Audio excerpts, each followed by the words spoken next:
And this is how your fridge will work. It's either electric or gas. You want to hit the on button.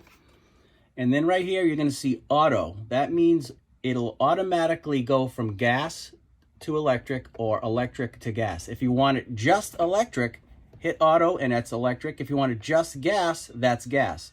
Right over here is how you control the temperature. If you want it cooler or warmer, I suggest keep it all the way up. And if it's too cold, you can just, desired temperatures right there.